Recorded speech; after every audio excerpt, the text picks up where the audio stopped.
වහන්සේ චිත්‍රපටයක් කළා හෝ නැත්නම් මේ යතුරුපැදි ධාවන පදයක යතුරුපැදි පදයක නෙමෙයි. මේ තමයි අනුරාධපුර ඓතිහාසික පෙරමියන් කොළඹ වැව් බැම්මේ වර්තමාන තත්ත්වය. මේ පෙරමියන් කොළඹ වැව් බැම්ම පිළිබඳව ආందోලනාත්මක කතා ගොඩක් ඇතුළේ අපි දන්නවා අර අදින් පේන වැව් රක්ෂිතේ සම්පූර්ණ විනාශ කරලා තියෙන වැවේ. ඒක මේ මනු කටයුතු සිද්ධ කරා මනුක ප්‍රාසනිකම් කාර්යාලයෙන් ප්‍රාසනිකම්තුමා. එතකොට මනු කටයුතු කරලා බලනකොට තමයි දැනගත්තේ විශාල ඉදිකිරීම සංඛ්‍යාවක් තියෙන වැව තුල කියලා. එතකොට දැන් අපි මේ පෙන්නුවේ මේ පැත්ත විනාශයි කොහොමද? මේ පෙන්නුවේ මේ වැව් බැම්ම මං හිතන්නේ වසර ගණනාවකින් 40කින් එහාවත් මේ වැව් බැම්ම ප්‍රසංස්කරණය කළා. හැබැයි මේ වැව කිසා වැව වසවක් කුලමටත් වගේම වටින ඓතිහාසික වැවක්.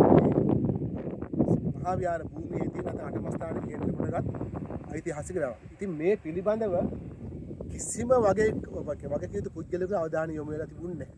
ඒකයි අපි මේ කාත් එක්කවත් තරහට මෙන්න මේ වීඩියෝ කරන්නේ මේ ගිනි කාස්ට් එක ආවේ මහන්සි වෙලා අපේ තෙල් වලින් මේ මෙතනට ඇවිල්ලා අපිට කවුරුත් මේ ආජන සංවිධානයේම සල්ලි දෙන්නේ නැහැ. හොඳ ඒවත් කියන්න ඕනේ. හිතන්න පුළුවන් මේ කරනකොට අපි තරහට නෙමෙයි කරන්නේ.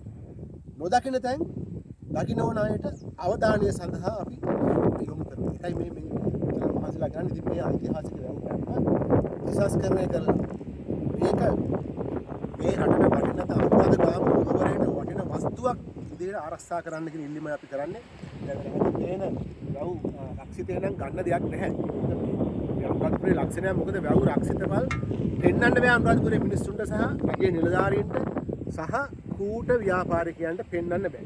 ඒ නිසා වැව් ටික ඔක්කොම දැන් කොහොමද ඉවරයි මං හිතන්නේ කවදාකවත් ඔය වාරිමාර්ග ඇමතිතුමා කිව්වට ඔය නියෝජ්‍ය ඇමති අර වෛද්‍යතුමා එහෙම කිව්වට කවදාකවත් මේවා නැවත යථා තත්ත්වයට ගේන්නට බෑ. ඉතින් අපි මේ පෙරමියන් කුලම අවධානයට යොමු කරේ අපි දන්නවා හිටපු ආණ්ඩුකාරවරයා මහිපාල හේරත්නතුමාට ඉඩමක් එයාගේ බිරිඳට ඉඩමක් තියෙනවා කියලා තමයි මේ ප්‍රාසනිකම්තුමා සඳහන් කරලා තිබුණේ.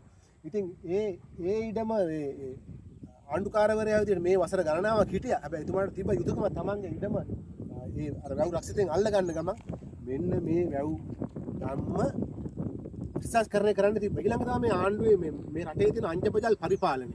මේ වැව අයිති කාටද? භෝජන සේවා දෙපාර්තමේන්තුවට තමයි කියන්නේ. හැබැයි වැව පළාත් වාරි මාර්ගයේ තියෙන මධ්‍යම වාරි මාර්ගයේ තියෙන මේ වැවට අධිකාරී ගොඩක් ඉන්නවා. මේ වැව අයිති කියලා කියන්නේ භෝජන සේවා දෙපාර්තමේන්තුව. එහෙමනම් භෝජන සේවා දෙපාර්තමේන්තුව මේ වැව දිහා ඇහැක් කරලා බලලා නැහැ. ගම්ම දිහා බලලත් නැහැ. වැව රක්ෂිත දිහා බලලත් නැහැ. ඉතින් අවාසනාවක් තත්ත්වය ඕගොල්ලෝ මොකදම පෙන්නන්න මෙතන මේ තියෙන මේ වැවේ මේ පිටවාන අත්තම් පිටවානක් නෑ නිකන් වලක් විතරයි තියෙන්නේ. අඩු ගානේ පිටවානක් වුණාම මේක ප්‍රමිතිය සකස් කළා නේද? කොන්ක්‍රීට් එකක් දාලා වතුර ගලාගෙන යන්න විදිහට අපිට පොඩි සැකයක් තියෙනවා. මේ පිටවාන පහත් කරලා දැන් මේක බැලුවාම පෙනේ ඔයගොල්ලන්ට පිටවාන පහත් කරලා මේ වැවේ ජලය අඩු මට්ටම හදව ගන්න මෙතන මේ පිටවාන කඩලා දැම්මද කියන්නේ. දැන් මේ තියෙන්නේ වැවේ පිටවාන ඔයගොල්ලන්ට පේනවා. මේ වාහන අර එහා පැත්තෙන් පේනවා වතුර දැන් ස්පීල් කරන තැන පාර හරහා එහා පැත්තට. දැන් මේ තියෙන්නේ පිටවානේ තියෙන මේ සුදු කසල ජරාව දැන් මේ තියෙනවා.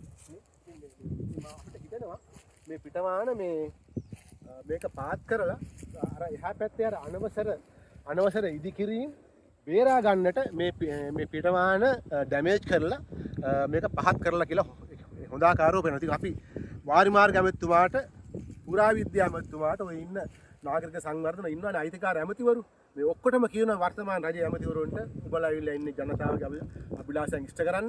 ඕන අපි පෙන්නලා දෙනවා මේවා. ඒක තරහ වෙන්න එපා, අමනාප වෙන්න එපා, අපිත් එක්ක බයින බඳින්න එපා. ඔය අලුත් ආණ්ඩුවට සපෝට් කරන අය මේකට පුළුවන් නම් දාන්න. මම මේක දානවා මගේ YouTube එකේ, මගේ Facebook එකේ ඔයගොල්ලෝ කමෙන්ට් කරන්න. මේක මම කරන වැඩේ හොඳද නරකද කියලා ඕන දෙයක් බාර ගන්න මම සූදානම්.